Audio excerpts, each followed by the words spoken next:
Welcome to Vishwabharat TV. Varahi అమ్మవారు కొలువైన ఆలయాలు, యాగశాలల్లో వారాహి నవరాత్రి మహోత్సవాలు వైభవంగా కొనసాగుతున్నాయి. ప్రస్తుతం మనం విశాఖలోని సీతమ్మధారలో ఉన్న యాగశాలలో ఉన్నాం. మనతో పాటు రాజమాతంగి పీఠం పీఠాధిపతి శ్యామలానందనాథ స్వామీజీ ఉన్నారు. మనతో మాట్లాడదాం. వారాహి అమ్మవారి విశిష్టత ఏంటి, ఈ ఆషాఢ మాసంలో వారాహి అమ్మవారిని ఏ విధంగా ఆరాధించాలి అనే అంశాలను అడిగి తెలుసుకుందాం. నమస్కారం స్వామీజీ. నమస్కారం స్వామి, ఆషాఢ మాసంలో వారాహి అమ్మవారి నవరాత్రి మహోత్సవాలు అయితే వైభవంగా కొనసాగుతున్నాయి. ఇప్పుడు మనం యాగశాలలో కూడా హోమాన్ని కూడా మనం చూసాం. అసలు చాలామందికి అవగాహన తక్కువనే చెప్పాలి. వారాహి అమ్మవారిని ఆరాధించడం, ఏ విధంగా ఆరాధించాలి అనే అంశాలను అయితే తెలుసుకునే ఇంట్రెస్ట్ అనేది ఉంటుంది. సో వారాహి అమ్మవారు అంశ ఏంటి, అసలు వారాహి అమ్మవారు ఏ విధంగా ఆరాధించాలి? శ్రీ గురుభ్యో నమః. శ్రీమాత్రే నమః. జగన్మాత శ్రీ సహస్రాక్షి రాజరాజేశ్వరి బ్రహ్మ విద్యా లలితా మహాత్రిపుర సుందరి అనేటువంటి ఆ జగన్మాతకి సాక్షాత్తు దండినగా వ్యవహరిస్తూ ఉంటుంది శ్రీ వారాహి అమ్మవారు. చాలామందికి తెలిసిన నవరాత్రులు ఒకటే. దేవీ నవరాత్రులు ప్రజలందరికీ తెలిసినవి. రాజశ్యామల అమ్మవారి నవరాత్రులు మాఘమాసంలోను, వసంత నవరాత్రులు ఉగాదిలోని వచ్చేటటువంటివి లలితా త్రిపుర సుందరికి చేస్తారు. ఆషాఢంలో వచ్చేసేటప్పటికి వారాహి అమ్మవారిని నవరాత్రులుగా, ఇవన్నీ కూడా గుప్త నవరాత్రులు అంటారు. ఇవి శ్రీ విద్య ఉపాసన చేసేటటువంటి వాళ్ళు మంత్ర యంత్ర తంత్రములు, క్రియాభాగములు, అనుష్ఠానం తెలిసిన వాళ్ళు మాత్రమే విశేషంగా అమ్మవారిని ఆరాధన చేయడానికి చెప్పబడి ఉన్నది. అయితే ఈరోజు లోకం అమ్మవారిని, భగవంతుని ఎవరైనా కూడా ఆరాధన చేసుకోవచ్చు. అది లౌకిక పరంగా చేసుకునేటటువంటి షోడశోపచార పూజలు, పంచోపచార పూజ, సహస్రనామ అష్టోత్తరములతో ఎవరైనా కూడా అమ్మవారిని ఆరాధన చేసుకోవచ్చు. ఈ గుప్త నవరాత్రులు అనేటటువంటివి కేవలం శ్రీ విద్యా ఉపాసనలు, అలాగే బాగా పాండిత్యం తెలిసి ఆ విశిష్ట తెలిసిన వాళ్ళ మాత్రమే దానికి తగ్గ మంత్రము, ద్రవ్యము అన్నీ వేసినట్లు చేసినట్లయితే కలియుగంలో ఈ దేవతలను ఎవరైతే భక్తి శ్రద్ధలతో ఆరాధన చేస్తారో వాళ్ళకి సర్వ ఐశ్వర్య జ్ఞానములు కూడా అమ్మవారు అనుగ్రహిస్తుంది. స్వామి, ఇప్పుడు నరసింహస్వామి హిరణ్యకశిపుని రాక్షసుని సంహరించినప్పుడు స్త్రీతత్వమే వారాహి అమ్మవారు అని అంటారు. వారాహి అమ్మవారు ఉగ్ర రూపమా, శాంత రూపమా? వారాహి అమ్మవారు అంటే ఉపాసకుడి యొక్క తత్వాన్ని బట్టి అమ్మవారి చైతన్యం మారుతుంది. శ్రీమాతా శ్రీ మహారాజ్ఞి అని అమ్మవారిని భక్తి శ్రద్ధలతో సౌమ్యంగా సత్వగుణంతో ఉపాసన చేస్తే ఆవిడ సౌమ్యంగానే ఉంటుంది. శ్రీమాతా శ్రీ మహారాజ్ఞి అని భీకరంగా మీరు పాత సినిమాలు చూస్తూ ఉంటారు. ఒకడు గట్టిగా అరిచి మంత్రాలతో చేస్తూ ఉంటాడు, ఒకడు శాంతంగా అమ్మవారిని భక్తి శ్రద్ధలతో చేస్తూ ఉంటాడు. అయితే భగవతిని ఎలా ఉపాసన చేస్తే ఆ తత్వంగా మారి వాడికి ఆ శక్తిని ప్రసరిస్తూ ఉంటుంది. మంచి చేసేవాడికి మంచిగా వెళ్తుంది, చెడ్డ చేసేవాడికి చెడ్డగా వెళ్తుంది. ఆషాఢంలోనే ఎందుకు చెయ్యాలి అని అంటే, ఉగ్రదేవతలు ఎవరైనా కూడా ఆషాఢంలోనే చేయడం వల్ల గొప్ప ఫలితాన్ని ఇవ్వబడుతుంది. అందువల్ల ఈ వారాహి అమ్మవారిని రాత్రి భాగంలోని ఉపాసనగా తీసుకొని చేయడం జరుగుతుంది. అమ్మవారిని ఆరాధించే క్రమంలో చాలా మందికి అవగాహన లేకపోవచ్చు. ఇంట్లో అమ్మవారిని ప్రతిష్ఠించుకొని మనం పూజలు చేసుకోవచ్చా?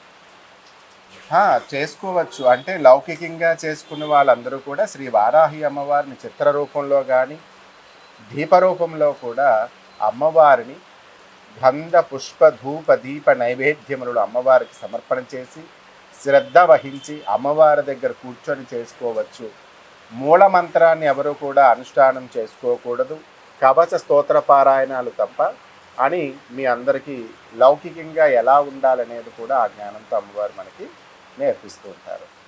అమ్మవారి విగ్రహాన్ని మనం పరిశీలిస్తే ఒక చేతిలో నాగలి, ఒక చేతిలో రోకలి ఉంటుంది. ఎందుకు స్వామి, ఆ విశిష్టత ఏంటి? అంటే వారాహి అమ్మవారికి వచ్చేసేటప్పటికి కమెండర్, మన వాళ్ళ దగ్గర ఇప్పుడు గెన్నలు ఇవన్నీ కూడా ఉంటాయి కదా, అప్పుడు అన్నీ కూడా అవే ఉంటాయి.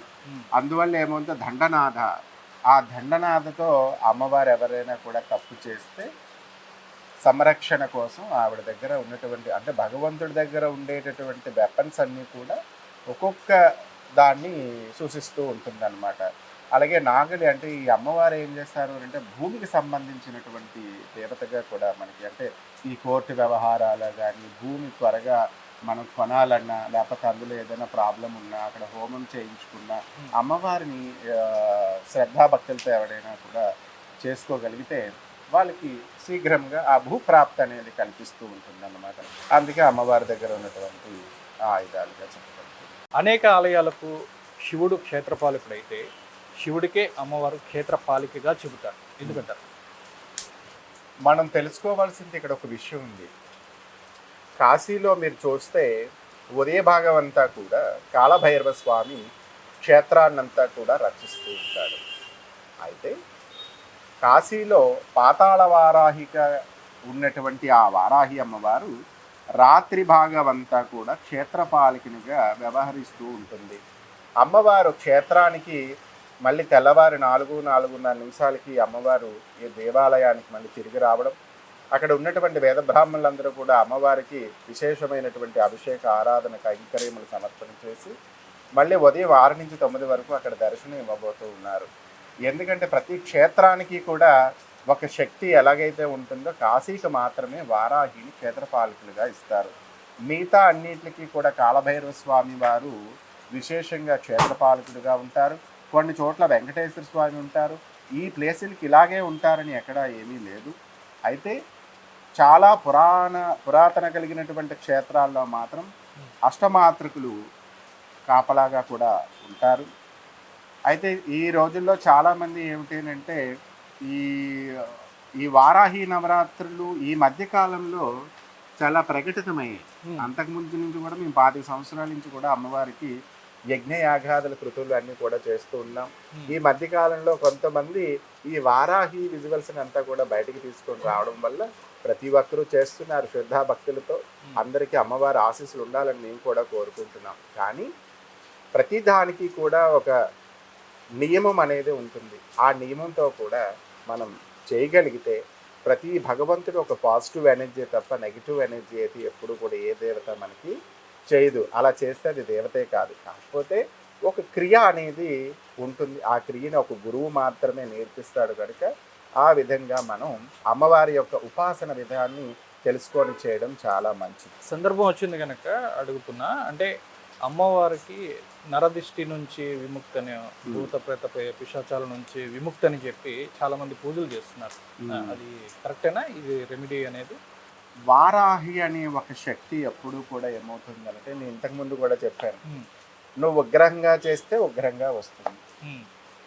ఎవరైనా మన ఇంటికి ఎవరైనా వచ్చి సౌమ్యంగా ఏవండి వచ్చారా బాగున్నారా అని అడిగితే, ఒక మరి ఎందుకు వచ్చావు అని అడిగితే తేడా ఉంటుంది కదా. అలాగే అమ్మవారు కూడా చక్కగా అమ్మవారికి శ్రీమాత్రే నమః ఐం గ్లౌం అని భీకరంగా చేస్తే ఆ శక్తి కూడా అలాగే పలుకుతూ ఉంటుంది. అయితే ఏమవుతుందని అంటే కొంతమంది ఏం చేస్తున్నారంటే దీన్ని ప్రాపకన్ చేస్తున్నారు. ఈ అమ్మవారిని చేసేస్తే ఏదో అయిపోతుంది, ఈ అమ్మవారిని చేస్తే ఏదో వచ్చేస్తుందంటే ఎందుకు వస్తుందండి?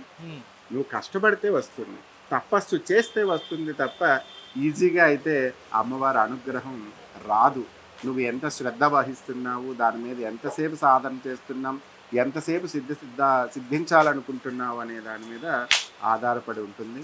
అందువల్ల ఈ వారాహి ప్రత్యంగిర లాంటివి మనం చేసేటప్పుడు గురుముహతాగా దాన్ని అనుసరిస్తే మంచి శక్తిని కలియుగంలోనే ఉంటుందని సాక్షాత్తు కొన్ని తంత్ర గ్రంథాలలో చెప్పబడుతూ ఉన్నది. అందువల్ల ఆ విధంగా ఎవరైనా శ్రద్ధాభక్తులతో నేర్చుకుందామనంటే సరైనటువంటి గురు పరంపర కలిగినటువంటి వారి దగ్గరికి వెళ్ళి విధానం తెలుసుకుని ఆచరించండి, ఐశ్వర్యాన్ని పొందండి. శ్రీమాత.